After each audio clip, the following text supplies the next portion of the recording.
Well, we're good now. Okay. That's all that matters. How are you? I'm just a little tired because we flew in this morning quite early. Oh, really? And didn't, get here to 12, so we were up late at the show there, but it was good. Where were you last night? I was in Winnipeg. Oh, okay. Up here in Canada. Very nice. How's the tour going? Oh, it's going really well. Good. Yeah, but just sometimes, these type of things, they get a little tiring, I can imagine. It's all the plain security, the hotels, the checking in, checking out. But anyway, it's the shows have been just tremendous. Awesome. Well, what's the set list like for you? I mean, you have so many hits. You couldn't possibly go through them all. Well, could no. You? Well, it's not really good to do all the hits. I mean, I don't think, because people need other things from you. So I do quite a sizable amount of the hits. Stop, Baby Love, Love Child, Reflections, You Can't Hurry Love, You Keep Me Hanging On. So I do, a good number of them. But then I do sing a lot of other contemporary songs, by people like Sting. Oh, no way. What songs are you doing? Oh, I can't give it all away. Okay, fine. No, but I do some of Sting and some Rolling Stones, sometimes Stevie Wonder, Oh, nice. And so it's a very varied kind of show. That's cool. You must play some of your old hits as well. Not the hits though, but you must have favorites that were never singles. That kind of B-sides. No, I don't do a lot of B-sides. No. Do you have any favorites that are though that never really, became one of the massive tunes? I don't know. I don't really think about it too much. No. I mean, it's amazing because people assume that you sit around listening to your songs. I listen to everybody else. I don't really listen to Supremes because I sing them every night. So it's that kind of thing. Very nice. Has Dreamgirls helped boost ticket sales? Have you noticed that? Has that kind of tied into things? I don't know. I don't. I know there is a heightened awareness because of the Dreamgirls situation, but the audiences have always been fairly nice. So it probably has helped a little bit. Okay. How did you feel about the movie? Do you think I know it wasn't exactly based. It was not the story of the Supremes. Let me say that up front. Okay. It really wasn't. They kind of used our image and legacies and things of that nature to make the movie and the play, but it wasn't really the story of the Supremes. That is yet to be written. Well, but your book. It's still my book as well. But it still was a good movie. It's just that if it was supposed to be on the Supremes, there were, it really wasn't. I mean, it was kind of, they did use our, image, but it was not the story. Let's put it that way. Okay. I heard you said Eddie did a great Wilson Pickett, though. Yes. Yeah. Well, I mean, he did a great job of singing like those guys, those R&B singers. Not just Wilson Pickett, but Wilson was one of them. He could have been any of those R&B singers of that day. He just did a tremendous job. I thought he was great. I'm wondering about the show tonight and your tour in general. I know you do the Dare to Dream lectures as well. Does that come out in the show, or is it just all music? Well, it's all music, but I mean, I still have the show filled with my sort of my essence, you know what I mean? So you do get when you walk away, I think people leave feeling that they've gotten a well-rounded sort of show that gives a little uplifting as well as the music, as well as the visual with the gowns, and it's people have said that they've likened it to the Las Vegas show. Oh, no way. Yeah. Cool. But you know what? I also noticed that there's a dinner theater around here called Stage West. Yeah. And I was here in Calgary many years ago, and I did the play there at Stage West called Beehive. Oh, okay. Yeah, so it just dawned on me. I've been in this area before. How long ago was that? I think it was like in the late 80s because it was during the holidays, and I brought my sons here for the New Year's, and we went to Lake Louise and we skied and all that kind of stuff. Oh, that's great. Yeah, so I have fun memories of the area. Nice. Are you touring with any of your family right now, or is it just no? It's just my band, and I got 4 guys and 2 singers with me. Oh, okay. Mm-hmm. Do you have a horn section too? Well, usually we pick up the local horn section. Oh, nice. Okay. Yeah, so we have some local musicians who have a percussion and the horn section. But the rhythm is all my guys that travel with me. Nice. Mm-hmm. And guys from the old Motown days? No, they're not from that. Okay. But I did just work with the Funk Brothers. No way. Yeah. Doing what? It was great. You working on some new material? No. I did a show with them. Oh, okay. And it was great because they, they're older guys. Yeah. And they still play the music just like they did on the record. So it's just a wonderful. I did about 8 songs in the middle of their set with them. That's amazing. And so it's always a pleasure to work with them because it just brings back so many memories. Oh, I can imagine. It must have been just amazing back in the day to be recording everything at the exact same time. It's not like it is now. Oh, yeah, exactly. We all in the studio at the same time. So much fun. Yeah, I can imagine. How did Holland, Dozier, and Holland bring songs into you guys? Was there a lot of stuff that was scrapped, or was it all just, this is a hit, this is a hit, this is a hit? No, there were many songs that were, not major, but those songs, what the record company does is to put them out now in compilations, so you'll see a lot of songs that, were recorded back in the day but just didn't make it, and then you kind of understand why. There's a reason for it. Yes. Are you working on anything new? I know the last solo record was about 15 years ago. Yes. No, but I really am working on a CD right now. Okay. And I don't have a name for it, but it's all original material. Nice. It's all me. Okay. And people say, well, what kind of music is it?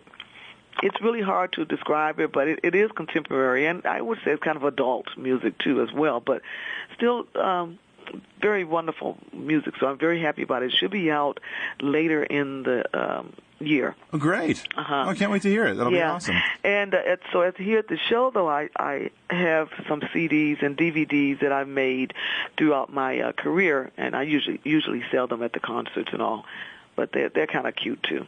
That's great. Mm-hmm. Is it going to sound? I know you toured with Chubby Checker. Well, I do shows with other people, so they're not really tours, but it's one-off dates. And I work with Chubby sometimes. Sometimes I work with the Four Tops. Sometimes I work with the Temptations. I've done some shows with Martha and the Vandellas. So, but they're just usually one-off. Oh, okay. Mm-hmm. I was just thinking because Chubby has a new record, and he called in not too long ago talking about it. And have you heard his new one? It's amazing. It's unreal. I could not believe it. Doesn't even sound like him. It's crazy. Wonderful. Check it out sometime. Yeah. Okay. I know you're big against bands stealing bands' names, and you mentioned the Temptations and the Four Tops. It can't be the original members anymore, though, can it? Well, yes, as long as there's one member in it. Oh, okay. And so with the Temps, it's Otis Williams who actually formed the group. I mean, he actually. Oh, okay. He is the guy who put them all together. So I mean, but sometimes it's not necessarily the guy who sings out front, the lead singer. Mm-hmm. So it's that way. And with the Four Tops, you still have Duke Faker of the original band. Okay. Mm-hmm. I'm wondering your plans for the summer. I know you're basically playing every day in June. I noticed that on your website. I know. Don't remind me. At least it's in the same city, though, so you're not flying around, right? Right. It's New York City. Yeah. I'm going to be performing at a great hotel called the Regency Hotel. Oh, yeah, famous. Feinstein's. And what's great about this particular show, I'm there for 2 weeks. I'm doing my jazz saloon set. Oh, wow. So I call it Up Close. It's unlike the show that I'm doing here in Calgary. Mm-hmm. It's more of the standard material, ballads and things of that nature. So I don't have it's not going to be a rock and roll show. Yeah. Just you and a piano, maybe something like that? Yes. Okay, cool. Do you play anything? You dabble here and there? No, I don't. Okay. I just bought a piano, so my grandchildren and I are going to take piano lessons. Oh, that'll be nice. Yeah, that'll be fun. Nice. Yeah. How old are your grandkids? Well, I'm living with 3 that are 2.5. Oh, wow, real young. That's 7 amazing. and 8. Yes, they're young guys. That's all boys? No, I actually have more girls.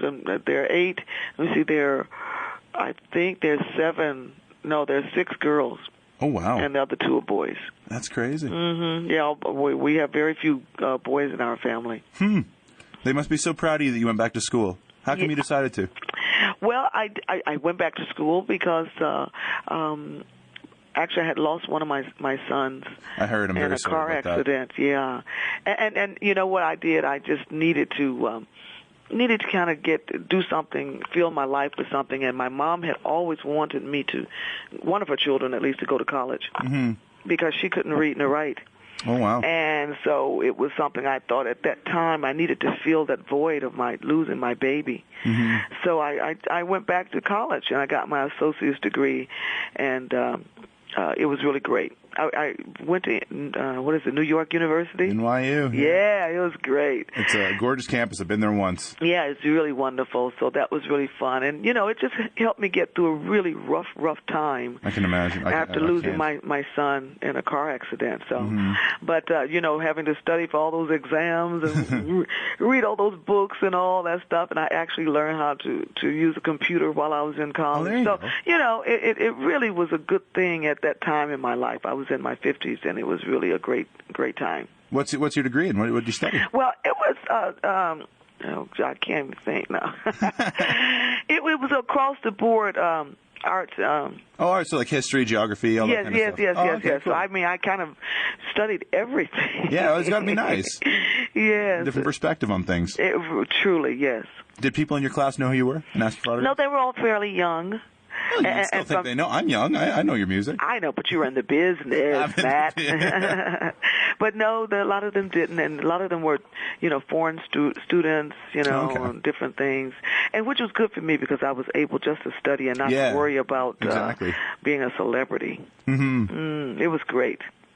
I got a couple of names for you. I'm just wondering if you could maybe give me a little story or, the first thing that pops in your head when I say these names. Smokey Robinson. Oh, well, Smokey Robinson, great songwriter, great guy, a real good friend, and from Motown. Did he ever write for you? Oh, sure. Okay. He wrote quite a few things for us, yes. Any of the big hits? No, not any of the big hits, but later in the 70s, he did do a song for me called Floyd Joy. Oh, okay. I didn't know that was his. Okay. Yeah, and it was like a top 10, top 15, something like that. Oh, it's pretty big. Yeah, okay. But early in our career, Smokey wrote a lot of songs for us.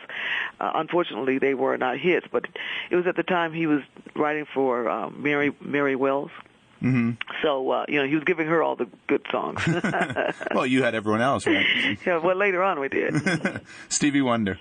Oh, well, again, a brilliant artist, extremely creative guy, and I sing some of his songs on my show, too. Oh, yeah? But Stevie's one of those all-round entertainers, He creates the music, he sings the music, he performs it, and he's just great. Berry Gordy. Well, Berry Gordy, founding person from Motown Records, he was the one who had the big idea for the sound of America. Mm-hmm. Motown was his company and, his dream. So we became his girls, and he's the man. Yeah. Is he still around? He's still around, isn't he? Oh, sure. Berry Gordy is still around, doing very well.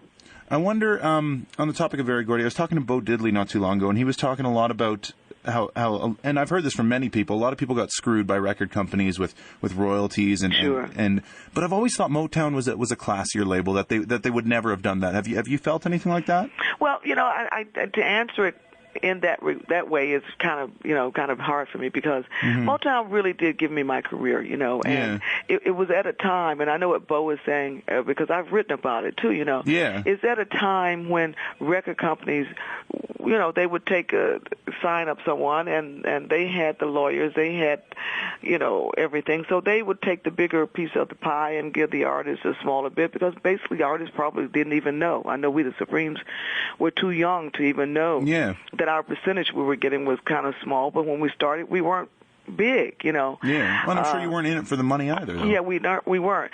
So, when you look back on it, you say, golly, had we gotten a bigger share of the profits, maybe would have, been richer. But, those things are after the fact, so you have to kind of let them go. Mm-hmm. But, no, I love Motown. Okay. Mm-hmm. Martha Reeves. Martha Reeves of the Vandellas. Yeah. You can't say Martha Reeves without the Vandellas. I'm sorry. Dancing in the streets. Yeah. But, the Supremes were the first girl group at Motown, but Martha and the Vandellas and the Marvelettes actually ended up getting hit records before we did because, I don't know why, but anyway, they did. I love the Martha and the Vandellas are just so soulful. I just love that group. Nice. Diana Ross.